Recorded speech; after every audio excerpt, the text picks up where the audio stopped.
Hey guys, this is Riley with our first video back in a long time.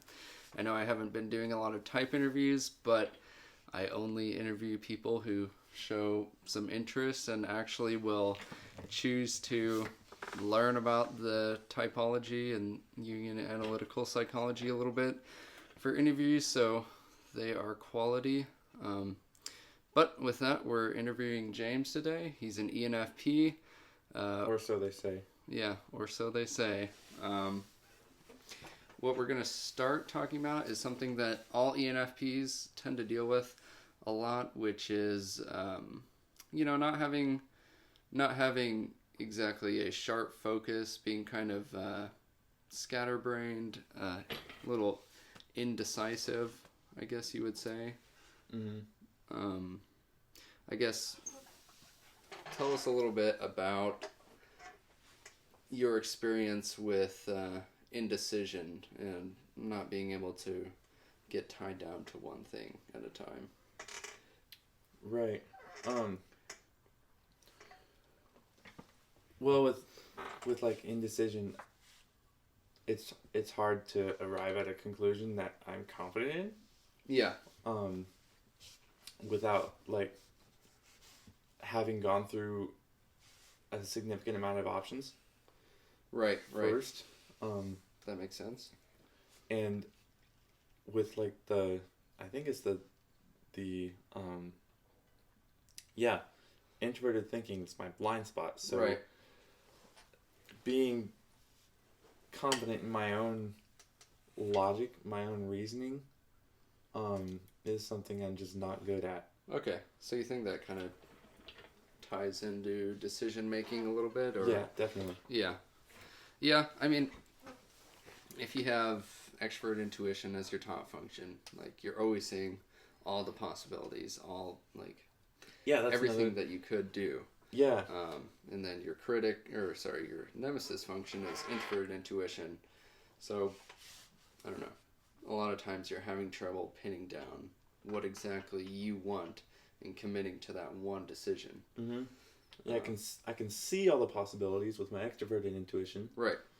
I don't know exactly what I want with my nemesis introverted intuition. Am I correct? Yeah. And then I'm not confident in my own logic with my introverted thinking. Yeah. So it just Right. I can give the ideas, but someone else makes the decision. Yeah. Kind of thing. So, tell me a little bit about that that experience that you had with a previous employer where like he was pressing you to kind of tie you down to make a decision in the moment, which I can relate to that. I have high extrovert intuition too. I like to keep my options open and feel like I can pick up and leave at any moment and kind of stay fluid, stay in a position where I can change directions at any point. Tell us about how you dealt with that previous employer that was kind of trying to tie you down and how that made you feel, and then how that played out eventually. Right. Yeah, so it was with I guess the extroverted intuition, keeping your options open. He wanted me to stay for a month. Right. It was just this summer job, but I told him I might stay for a month, and he goes, "Well, you're pretty uncommittal. Like, are you gonna stay for a month, or are you not?" Yeah.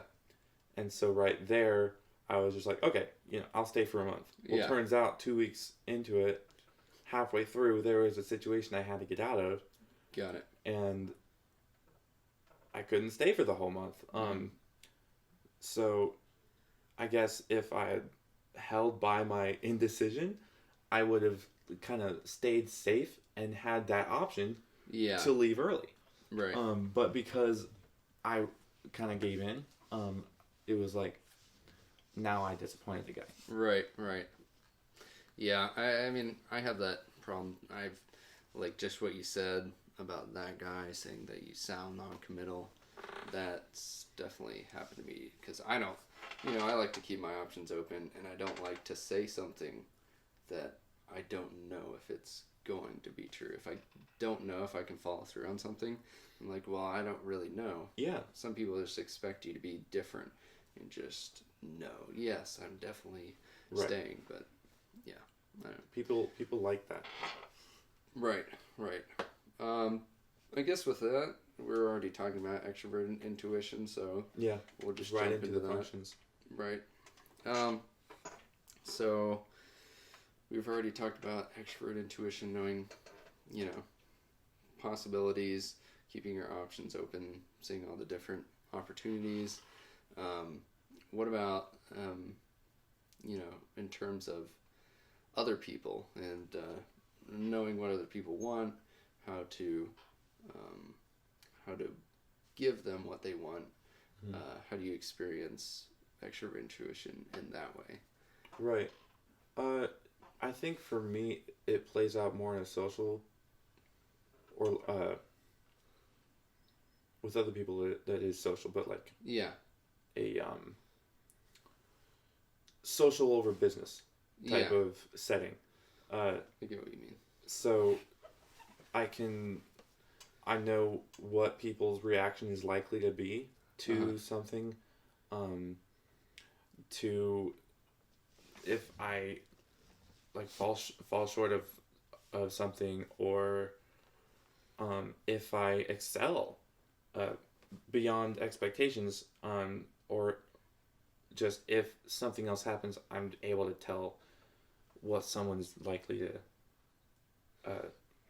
how they're likely to react. Yeah. Or even what someone else is likely to do in a certain situation just because of their mannerisms and stuff. Right. I'm kind of interested because, I have decently high extrovert intuition, and like for me, I'm probably more critical about it. You tend to be more optimistic about it. But like when I meet someone, usually after like 5 minutes or so, I already know, like, okay, if this person's like this, I know if I'm gonna like them, or if I don't, or I know if I'm not gonna like them. I kind of get the sense of who they are pretty quickly. Is that something that you resonate with at all, or? A little bit. I can definitely tell. It's interesting. I can tell really quickly if I am going to like someone. Not so quickly if I'm not going to like them. Okay. Interesting. Recently, as of a couple months, I met someone that I was like, right off the bat, it was just we had difference of opinion in something. Oh, really? And so there was a little bit of tension there. Just right off the bat of meeting them. You don't usually get that. Yeah. Just meeting someone. Definitely not. So it was interesting. I'm like, I don't like the situation. I don't know if I'm not going to like this person. Turns out I do like them. Yeah. Interesting. But yeah, that vibe that you get from someone. I guess I can kind of tell if someone is just if they're going to be clingy. Yeah. Or if they're going to be really talkative. Right. Or if, things like that. So that is something that I kind of resonate with, not super strongly. Okay. The clingy thing, is it kind of like you can, with your extrovert intuition, you can sense when someone wants you and wants to be around you. I can sense when someone realizes that I'm giving them attention. Yeah. And they latch onto that. Yeah. Whether I like it or not. That makes sense. Yeah. And that's something that I guess not everyone can see, but a lot of people can. That, like, it's obvious. Someone's hanging around you a lot. They're being clingy, but even before they start doing that, it's like when they first meet you and they start talking a lot. Yeah. Or they jump right into something personal. Okay. Yeah. If they jump right into something personal, you know that they're like spilling the gates because they found someone who's interested. And so now Yeah. And then also they will stand around quietly around you awkwardly and like I don't know. You're being very specific. This is like you're No, not you. I'm just kidding. I'm not you. Sorry, I am thinking of a specific person. Yeah, okay. But that same thing has applied to a lot of people, mostly shy people. Got it. If they're and just because you were someone who gave them the attention that most people weren't willing to give them. And that does get into other parts of, I guess, the ENFP personality. Yeah. Other than extroverted intuition, I think. Yeah. I mean, we could tie in, because I don't really understand how introverted feeling and extroverted intuition would pair. Like, for me, it's like a logic thing with extroverted intuition. I see someone, I hear them talk for a couple minutes, and I'm like, okay, I know that they're probably this politically, and I know they probably do this for a living, and I probably know that they're, act like this, and they have this kind of relationship with their parents. So you're a palm reader. No. I mean, it's been accused of that more recently than it should be. But, I don't know. I feel like maybe that's like just a deductive reasoning thing when it's paired. So I'm kind of curious. I don't know if you really know how introverted feeling would pair with extroverted intuition, but I'm curious to hear if you have a idea of how that might work. Right. I think introverted feeling is really, I think empathy. Yeah. And being able to see something from another person's angle. Yeah. And extroverted intuition, being able to read people like that. Yeah. And then introverted feeling, being able to put yourself in that situation. Yeah, because it is introverted feeling is like sympathy. So you put yourself. Yeah. So I think that pairs really well. Wow. In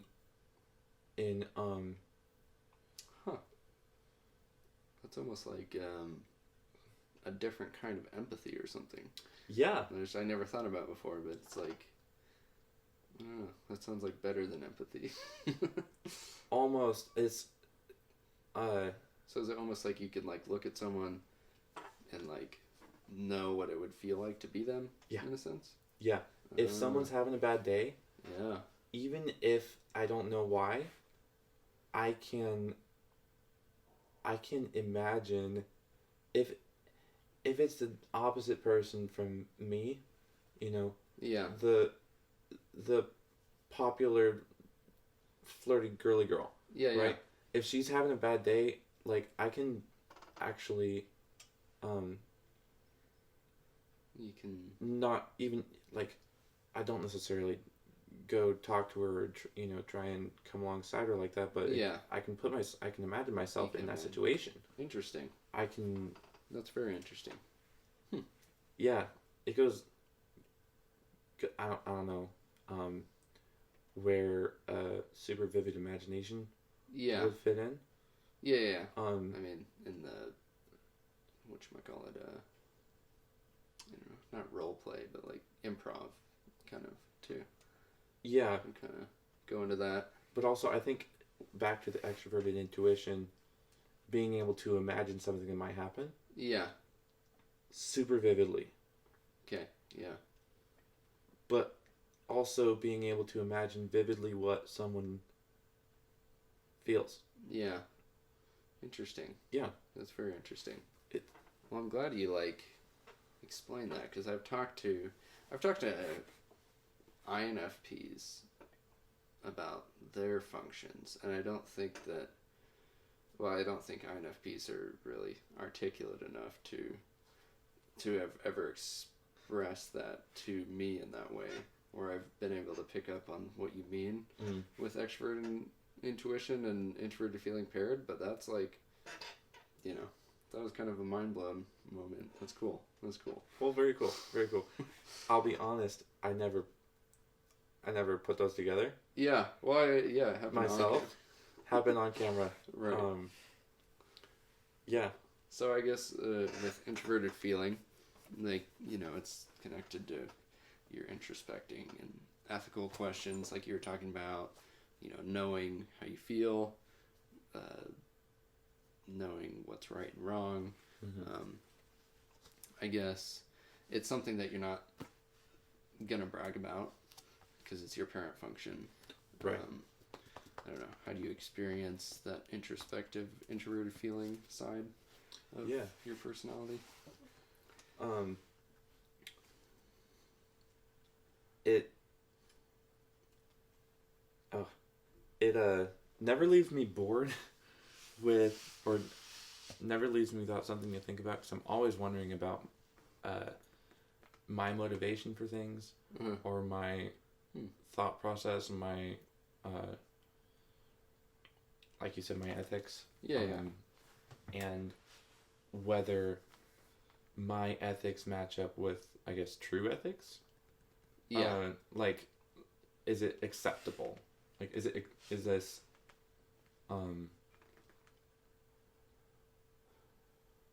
like something that your ethical premise or your moral beliefs, do they line up with what other people find acceptable? Yeah.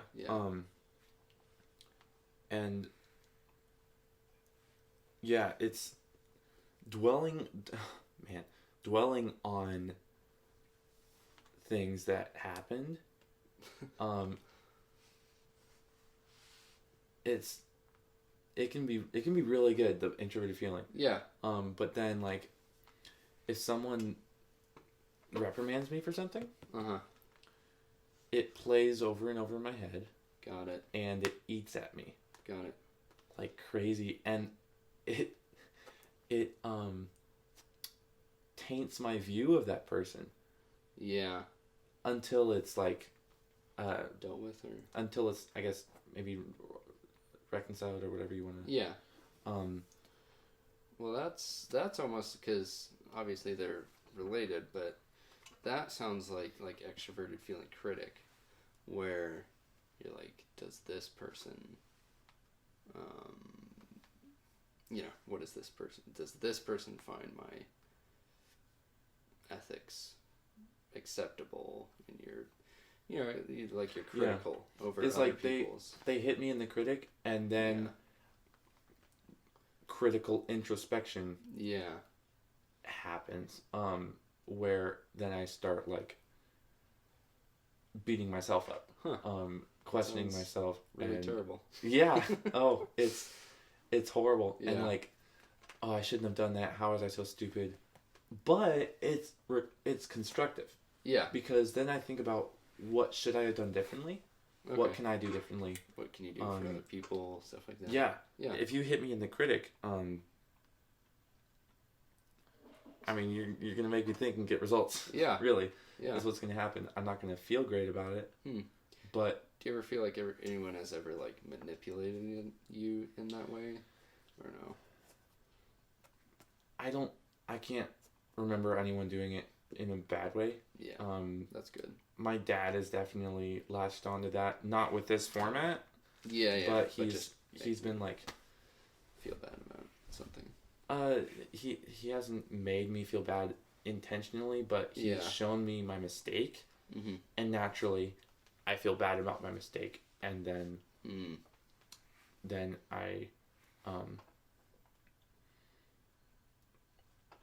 then I'll think about how I should do it better. And I'm getting better at asking questions, how I can do better, instead of just trying to figure it out myself and worrying about whether I'm making or improving correctly. Yeah. Instead, I'm much more comfortable lately with asking someone, how can I do better in this area? Or I made a mistake. I'm sorry, what did I slip up on? And, that's just something to... That's interesting. ...be learned. And that's helped a lot. I mean, do you ever try and put your ethical beliefs, your moral beliefs into writing form, or try and solidify them in any way, or try and share them with other people, try and make other people more of a moral person? Just curious. With one of my relationships, I lined out what I expected. Okay. Interesting. That was kind of, I think, the closest thing to what you just said. Yeah. That's actually, it might be a good thing to do, is write out what I believe.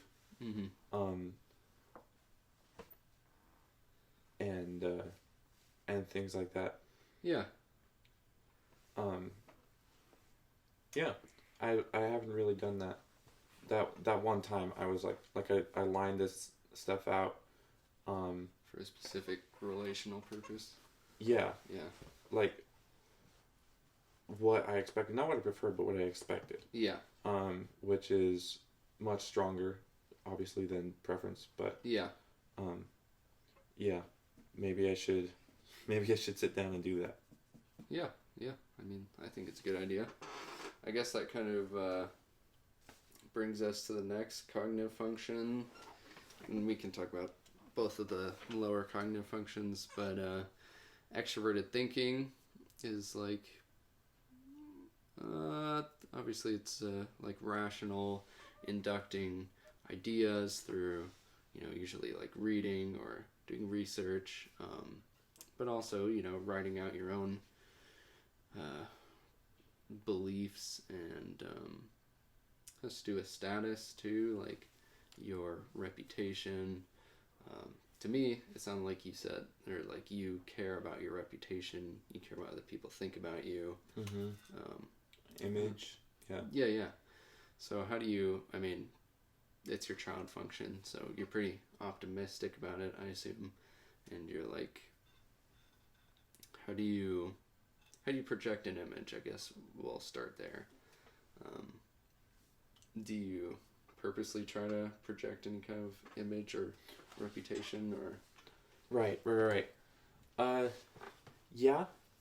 I mean, I definitely don't want a bad image. Yeah. I don't want to come off wrong. Yeah. But like, I guess that goes with dressing. Yeah. Yeah, it does. Since I moved out, I have kind of realized that I've been dressing more stylishly, right, more fashionably, and have been caring more about that. Right. Not quite to a fault, but almost, and hopefully it doesn't get there. I mean, I thought it looked good. I told you. Yeah. That's another thing. When people compliment me, I feel weird. Like, yeah. Yeah. Oh, okay. It's hard to take a compliment on like how I dress or something that I did. Really? Like if I draw something, and they're like, "Oh my gosh, it's so good," and they like show it off. This happened recently. I'm like, and everyone like claps or something. I guess it means I'm good at it, but. A lot? Someone shows you your drawing and everyone starts. No, it doesn't. No, it doesn't happen a lot. But yeah. But anyway. Yeah. I mean, I'm not trying to make you sound like an egoist or something. I hope I'm not egotistical. No, you're arrogant, and self-centered and all that. That's what I'm scared of. Oh my God. That's what I'm scared of. Yeah. But yeah, with the self-image thing. Yeah. Actually, that goes right into it. I'm scared of being that way. I'm scared of being a jerk. Projecting a little too much, or yeah. I'm scared of being overbearing, in people's way. Yeah. Okay. Kind of. Yeah. Yeah. What about the research thing? I mean, you picked up on this pretty quickly, and to me, it sounds like you did a lot of research. Right. Like you went through a lot of different sources. You're looking at different sources, trying to determine credibility so that you can have the idea in your head, and then you got it down. Right. Is that pretty common? I mean, like when you become interested in something, do you just can't think of how to say it exactly, but just hunker down, get all the research out of the way, kind of thing, or? The answer is no. No. But what I do is start looking at it, and sometimes I do extensive research. Yeah. But not all the time. No. I realize it's a lot of extrapolation. Okay. Which and you goes along with extroverted intuition. Yeah. I think. So sometimes you don't do the due diligence to actually do all the research that you think you should do to really make sure you're getting your information right. Yeah. But it's kind of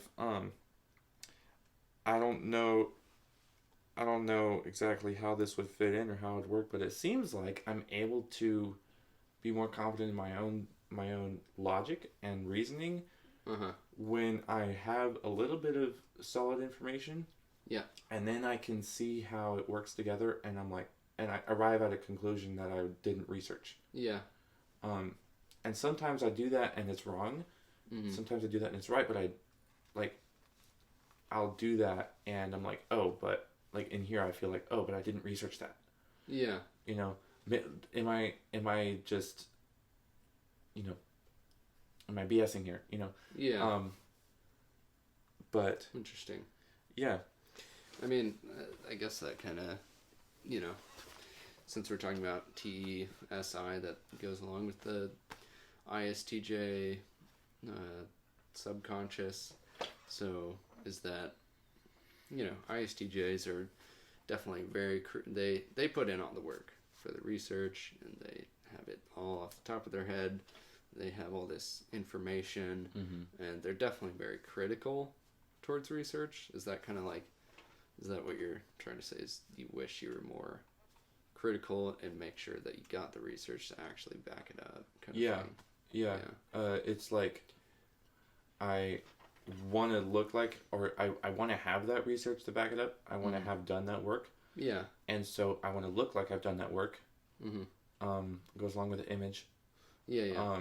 And reputation. And so then I extrapolate. Yeah. Yeah. Yeah. So you try and cut corners a little bit, or? Yeah. It's kind of bad. It's not stereotypical of an ENFP at all. No, not at all. But yeah. So, but as far as like getting like knowledge and stuff and having that research just there, I love it when that happens. Okay. When I like reading biographies and stuff. Being able to just spout knowledge on this person that you read about, or that I read about, it just feels great. Yeah. It feels great, and so that's that is something that is what I aspire to be like with the ISTJ. Having all the research. Yeah, that's awesome. Interesting. What about introverted sensing inferior? We already talked about aspiration a little bit. I guess I don't know. You mentioned a little bit, because with your previous employer, like you kind of pushed you into you know, giving your word, and then you kind of had to go back on it, and that made you feel bad. I don't know.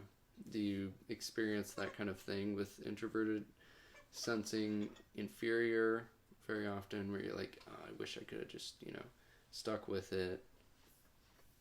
Because I mean, like SI hero type of people, they stick with it through anything, which isn't always a good thing.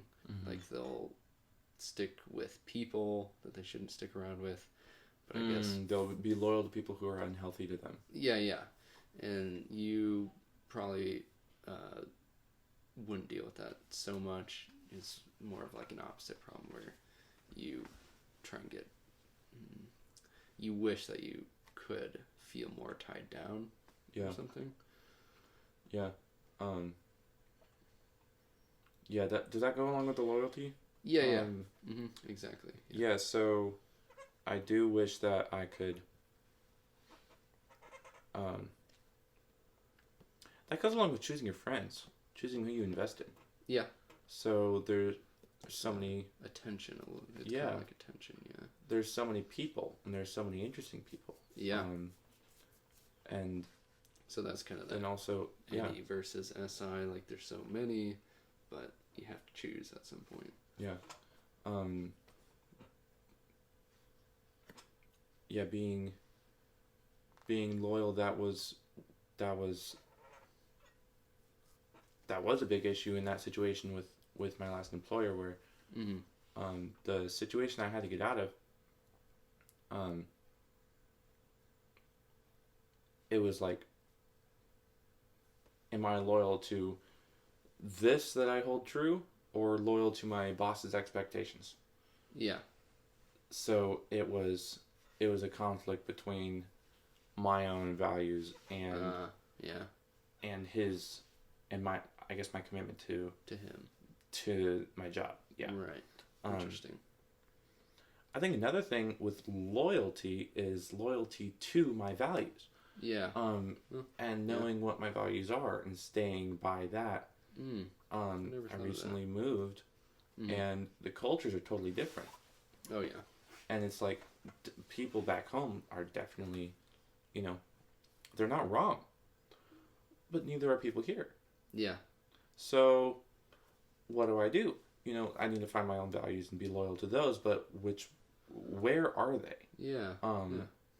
So it's kind of, in that situation, it's kind of like interesting, floating. Yeah. Yeah. And back into the introverted feeling with that one, where I'm mulling it over in my head. Right. What is your value? What is it that you are going to value? That's very interesting, because I just moved. That's why we haven't had as many interviews. But with me moving, because I'm an NTP, you're an NFP. When I moved, obviously, way different values too. But for me, I don't, I have introverted feeling like way, way low in my functional stack. So I almost feel like I don't have any values. So I'm like, oh, well, now I'm over here, so I'll just act like these people. And it doesn't bother me one bit.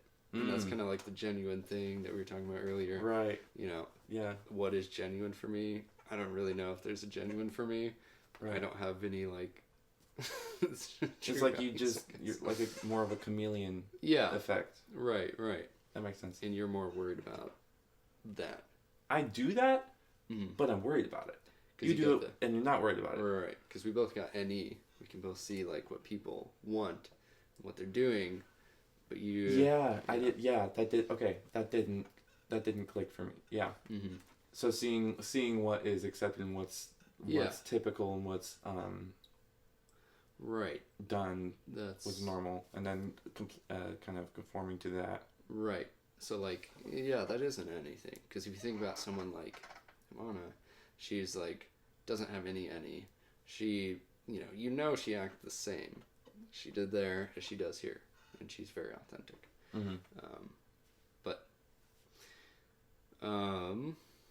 Okay, so, I don't know, did you have anything else to say about introverted sensing, or do you want to move on to the unconscious functions? Let's move on to unconscious. Okay. I might fall asleep. Oh, yeah? Pun intended. Unconscious. Oh, got it. I wouldn't have picked up. That's okay. All right. So, we talked about NI a little bit. So you might have mulled that over. I don't know. Did you have anything else to say about, like, NI nemesis? Because we talked about the indecision thing, not being sure what you want.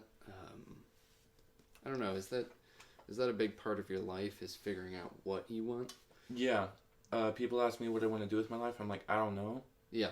I like a lot of things. I have tons of interests. Oh, yeah. tons of interests, and I don't know which path to go down. Oh, yeah. I don't know if I can combine them or what. I Hopefully. don't know what colleges to pursue. I don't know what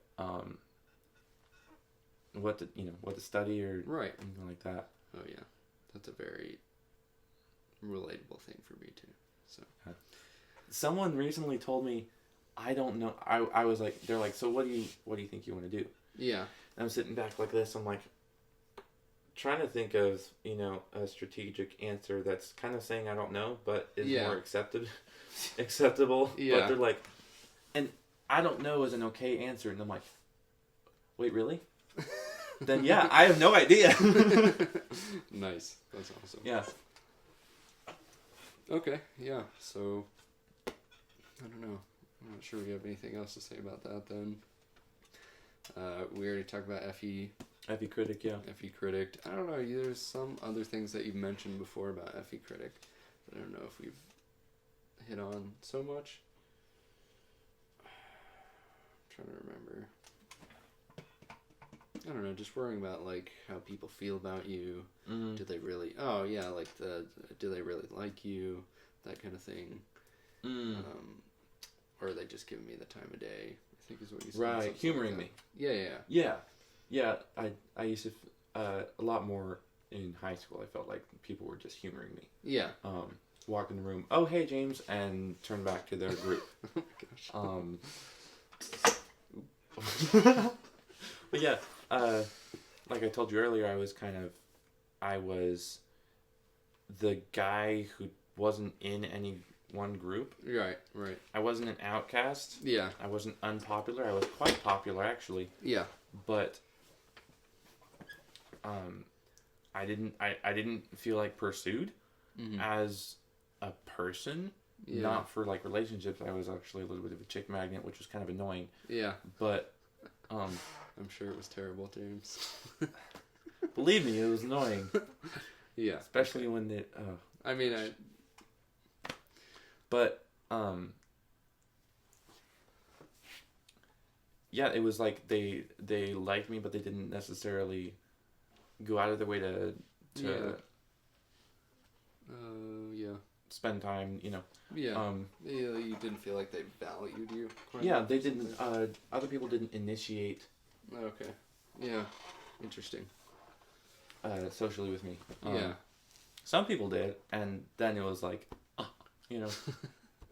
Nice. But yeah, it goes along with wondering how I am seeing my image and all that, how they're thinking of me. Yeah. So, and also kind of how they're talking about me. Yeah. I mean, did you imagine? Because I mean, with my any, I definitely would be like, okay, I said this thing to this person and I said this thing to this person. Now I know when they talk about this, they're gonna say this to each other. Did you ever have that experience? That seems way too involved. No, okay. And thought through. No, I never fabricated anything like that. Well, I didn't fabricate anything. Oh, you mean like, I know I said this to them, and I know I said this to them, so when they talk, they're probably going to... Yeah. Exactly. And they might interpret it this way, or misinterpret it this way. Yeah. I have done that a little bit. It's not something that I do a lot, or I'm very good at. Right. Like, knowing actually how they're going to talk about me, but Yeah. really wondering... And sometimes, I shouldn't have said that to this person, because now... They're probably going to misinterpret it. Yeah. Oh, I've definitely had those things. I mean, this is gonna sound bad, but like, if I expose something that I didn't want to expose to this person or that I wouldn't want to get out to everyone, then I would like counteract, have a different narrative going with the other people who would potentially talk about it when I wasn't there. So it would be like a disagreement, and then that person I knew would get like boiled over, and they'd be like, O'Reilly's not like that. And then, yeah. Yeah. That sounds a little bit more like working the social system to kind of get people to think about you how you wanted to. I don't know how to do that. Yeah. You're scary. No. All right, so I guess, do you want to talk about TI blind spot or Introverted thinking? That's the yeah, judgment, logic, and reasoning, deductive reasoning. Yeah. Yeah. Yeah. A good example of that is overthinking like crazy with like tests and stuff. Yeah. And demanding situations. Yeah. So not being able to see a logical progression of like tasks or I was on a volunteer fire department and oh cool. it was like I was like should I tell them over the radio this thing or should we just leave it or what, and I go through all the options and I don't have like I can't anything written down or something you can remember. Yeah, but I can't really see the logic. Yeah. I'm not a logical human being. I might seem like it sometimes, but yeah. And deductive reasoning takes me a very long time. I can do it. Yeah. I can do it. Like if I sit down. If you really try. Yeah. One thing is like judging between two products, pros and cons. I've done that, or two things. Well, that's like a TEFI thing, like pros and cons. Yeah, because you're like evaluating. Because I can't really do that. I'm not so good. It's not deductive. That's not deductive reasoning, really. Because I mean, you're. Oh, okay. It's kind of. It's qualitative. It's like you're like, okay, this is good. This is this good. This has this bad. Kind of thing. Right. Where I'm just like, this is true. This is false. This is true. This is false. Okay. So. Yeah. Right. Yeah. Like making sense of something, even if I don't know it for sure. Like true or false questions in history. Oh my gosh. Not really. That's no. interesting. That's very interesting. Yeah. Huh. So is it like you, like on a test or something, you'd have to kind of rely on like TESI. Can I remember? Have I read?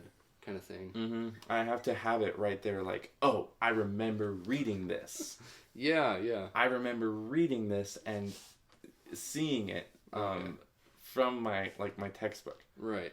Or hearing it from my instructor. Got it. That makes sense. Huh. Not like, oh, this and this and this, so that must be. That doesn't work. Right. Yeah, I could see that making things hard. I don't know. You want to talk about... I'm not sure. Do you know what you're going to say about extroverted sensing demon and ESTP superego at all? Or I can talk a little bit about my superego. Yeah. We can talk about that. With my when I'm at like in that spot with the superego, like when I'm angry or depressed or under stress. Under stress, I do get really logical. Okay, yeah. Yeah, I am really opinionated. That's so funny. Yeah. And just confident. Yeah. And just this makes sense and that doesn't make sense. Uh-huh. Why do they think that makes sense when it doesn't? You know, it clearly doesn't. Huh. But I can't do that when I'm in a good mood. Yeah. And That's then very interesting. Yeah. And then looks like introverted or extroverted sensing or... yeah. So extroverted feeling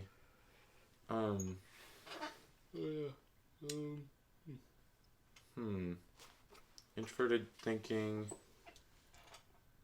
I mean, when it comes to the superego, you don't really take it as a whole. I can't really go through each thing. Yeah, it's more like you just take, or you do take it as a whole. You're just like ESTP when you're in this situation. It's the same with me. Yeah. You know, I mostly just pay attention to the top 2 functions on the superego. Mm.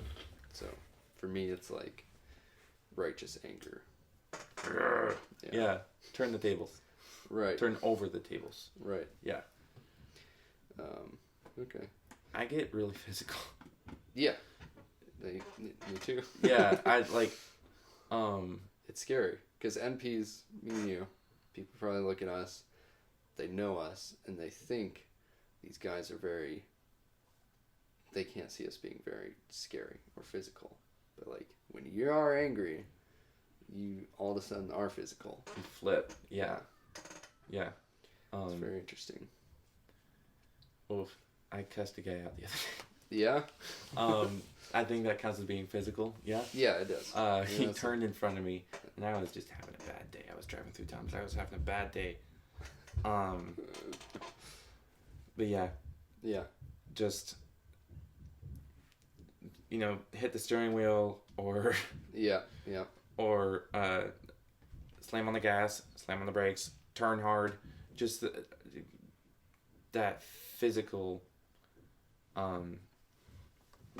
take my anger out, right? Type of. You gotta do that, yeah. And it seems embarrassing to be calm, or to be collected, to be, or to, not embarrassing, but like ridiculous. Or, yeah. It seems ridiculous to like I get that. Be chill, right? At that point, it's like you're over the edge. You're not playing games anymore, kind of thing. Yeah. Okay. I guess we didn't really talk about this, but I don't know. Do we have any other types to talk about, like that you have a relationship with, that you know? Not really, do you? Or like know about how they work? I mean, like in the interviews, I like to ask people about, okay, so how do you interact with this type and that type? We can talk about like that. But I don't know. We only have like one. Well, I know like INFJ. Oh, right, yeah, okay. Sure, yeah, let's talk about that. Yeah, I know INFJs, you know INFJs, so. Yeah, I've got a friend who's an INFJ. Got it. And we multiple times have gotten together for just a quick chat, like coffee or something. Yeah. And we say we're going to, do for half an hour. Yeah. 3 hours later. Yeah. Yep.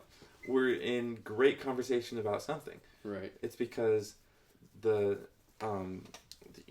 NFTS. Right. It's in the same order. It's all. But instead of NE, it's NI. Instead of FI, it's FE. Right. And so... Compatible. 100%. Compatible, exactly. So the way she sends a message, I receive a message. Yeah. And vice versa. Exactly, yeah. That's cool. So, like, she is almost psychic with knowing how people feel. Yeah. And I know how I feel. Right. She has no idea what she feels. Yeah. Or what her motivation is for things. Uh-huh. I do. It's just really interesting to have that opposite. That's very cool, yeah. Yeah. Cool to have that. Yeah. Any quirks with them that you like? Or, I mean, INFJs for me. To me, they're uber intense and stuff. Like they're intense. One of the things that I think is funny is how like morally judgmental they can be. They're just like, no. Yeah. It's like they pass judgment on people sometimes and just get like really. Yeah. Morally judgmental. Like these people are terrible. But then my friend, she was telling me that she does that, but then she will slip on her own morals. Yeah. Oh yeah. For other people, like for other people's. Yeah, and then like feel desires or expectations. Yep, and then feel bad about it. Yeah, because they have introverted feeling critic. Right.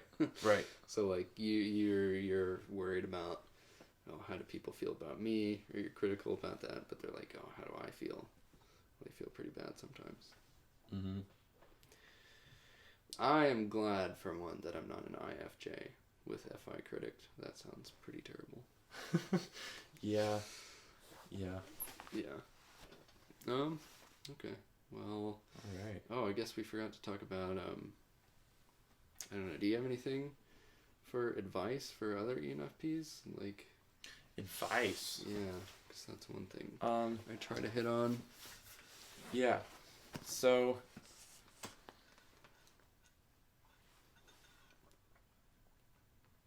one thing is worrying about whether I'm being myself or not. Yeah. I am myself. Just don't worry about it. Yeah. Don't worry about it. Don't worry about it. Yeah. One of my friends has told me, they're like, it's helped me a lot with seeing how people think of me. They're like, I'm hanging out with them and someone, and then that other person leaves. They're like, they really like you. Like they said, they really like you. And I'm like, oh, well, cool. So just be yourself and don't worry about it. And it's hard because interesting. Until you have something like that to validate whether someone likes you or not, or whether someone sees you as or sees you well or not. Yeah. It's hard. Interesting. But so I guess. Well, I like you, James. Aw, thanks, Riley. Yeah, just be yourself, and that's super cliche. Yeah. But don't worry that you're not being genuine. Really, really what it is don't worry about not being yourself. Yeah. Because, I mean, you said a lot of times you would worry about that, but seeing, like, the four sides of the mind kind of thing helped you realize that, that is... It was like, why do I act different around different people? Yeah. Well, four sides of the mind, turns out, in different situations, you act like different people. Yeah, exactly. So, but it's all you. It's not you. fake. Yeah. So that's one thing that really helped. Huh. That's so cool. Yeah. Because I was like, I'm one person, I only have one personality. Yeah. Well, yeah, but it's really complex. Yeah, exactly. And then also read nonfiction. Read biographies. Yeah. Awesome. Yep. All right, guys. I'm going to recommend a book. Oh, okay. That's cool with me. Werner von Braun is a German rocket engineer. And he's got one of the most interesting stories. He started playing with rockets in college and then got inducted into during World War II. Yeah. His brother fought in World War I, but he got inducted into the Third Reich. Program for rockets, the V2s and stuff. Or... Yeah, well, the V2 was his brainchild. It was his baby. Nice. Cool. The V2 was his baby. He loved it, but he didn't like how it was being used and employed to kill people. Yeah. He wanted to go to space. Okay, yeah. But yeah. Did he end up working on the Apollo program or anything? Or? Yeah. He he was a huge cog. What do you piece? Playing piece. In the Apollo. In the progress of rockets. Okay. Yeah. And in Apollo. Apollo was on the Saturn V. I have no idea. Yes, it was on the Saturn V. He worked on the Saturn rocket. He worked on the Atlas rocket. Okay. The Redstone rocket, which is the one that launched the Mercury satellite, the American satellite into space, that was his. Cool. Yeah. But yeah. All right. I don't know what personality type he is, but it's a great book. It's a wonderful book. Read Awesome. about Wolverine. Well, thanks guys for being here. We might have another interview with an ESFP somewhat soon. We'll see. But thank you for being part of this community.